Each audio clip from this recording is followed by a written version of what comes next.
Ministro Queiroga, todos nós sabemos que o ritmo da campanha de vacinação contra a Covid-19 está sendo considerado lento e, sobretudo, quando comparado a outros países. Eu represento um grupo dos mais vulneráveis, que são as pessoas com deficiência e as pessoas com comorbidades, onde se incluem muitas pessoas com doenças raras. Essas pessoas, ministros, elas estão desesperadas, porque a maioria, quando contrai o Covid, numa situação dessa, morre. E elas ainda não foram vacinadas, sobretudo, a gente sabe que por falta de vacinas. Mas, diante disso, eu lhe pergunto, o senhor considera, ministro, que houve falhas do Ministério da Saúde no que diz respeito à aquisição de vacinas? E quais foram essas falhas? Em relação ao grupo de pessoas com deficiências permanentes, porque o PNO ele utilizou como critério inicial o recebimento do BPC, diferentemente do critério utilizado para a população idosa, público para o qual não se restringiu a quem receberia BPC ou não. Qual foi esse critério técnico utilizado para se chegar a essa delimitação?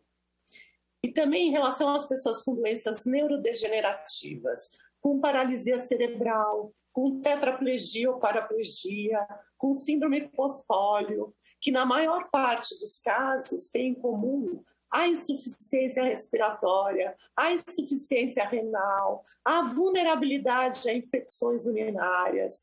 Muitas dessas pessoas são dependentes de ventilação mecânica.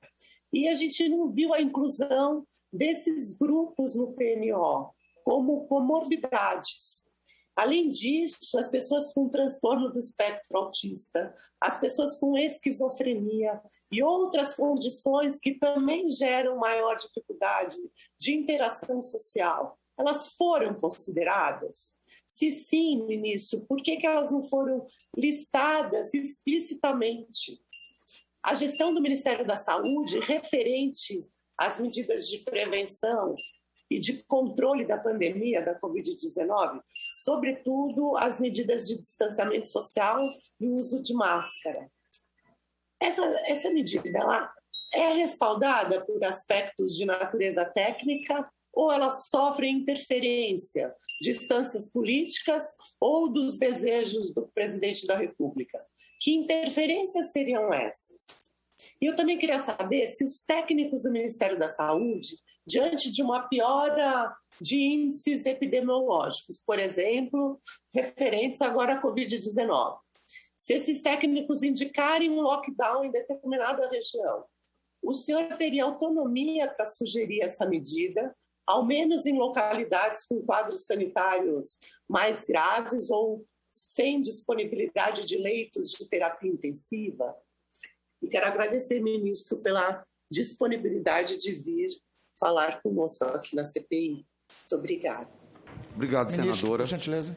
O que eu posso dizer para a senhora é, a partir do momento em que assumi o Ministério, já existia essas contratações de dose e o programa de imunização, ele já tinha começado desde janeiro, não é? Então, o nosso objetivo, como eu disse, é ter mais doses para acelerar a nossa campanha de vacinação e contemplar não só a população do PNI, como também os outros brasileiros acima de 18 anos. Em relação a esses grupos prioritários, eu entendo muito justo essas ponderações que Vossa Excelência nos traz hoje e nós vamos encaminhar ao PNI para que eles façam a discussão técnica.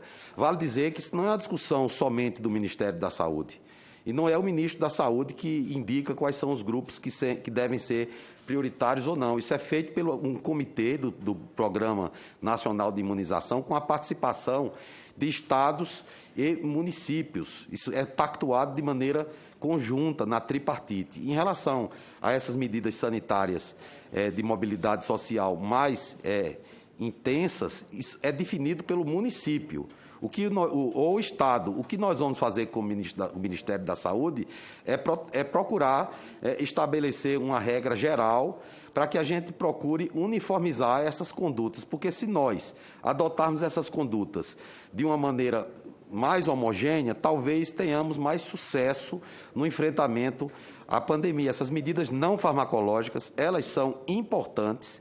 Eu tenho, desde o início que assumi o Ministério da Saúde, reiterado a importância do uso das máscaras e das demais medidas sanitárias. Não é uma tarefa simples, que depende da adesão da população. É por isso que precisamos passar uma mensagem uniforme.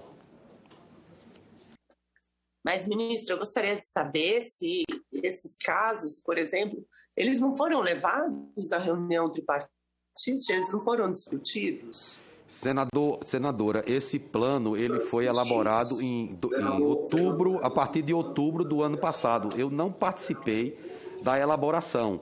E essas reuniões acontecem com uma certa periodicidade.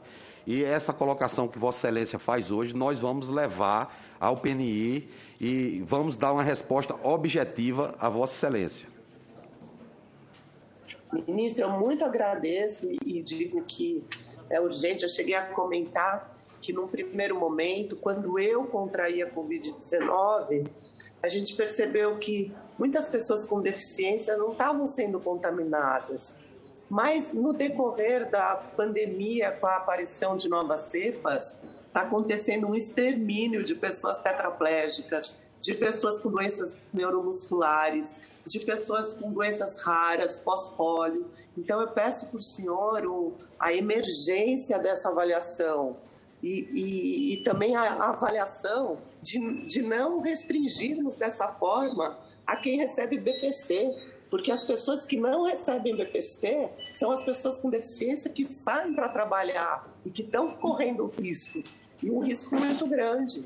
E elas têm essas vulnerabilidades respiratórias, renais e vulnerabilidade a infecções generalizadas. Então, é um grupo que está sofrendo, e sofrendo por conta também da vulnerabilidade com relação a cuidadores. Que, como nós não temos a profissão regulamentada, sabemos da dificuldade de fazer com que essas pessoas sejam vacinadas junto com a pessoa com deficiência, porque se elas não forem vacinadas, a gente vai perder tempo, não vai adiantar. Eu, por exemplo, fui infectada pela cuidadora. Então, a gente sabe que essas pessoas vivem sucessões de vulnerabilidades e a gente tem urgência para resolver em que lugar elas estão na fila, porque elas precisam ser vacinadas urgentemente. Obrigada, ministro. Senadora, como eu falei, nós vamos encaminhar ao PNI para que essas considerações que a senhora faz, que são muito procedentes, sejam analisadas.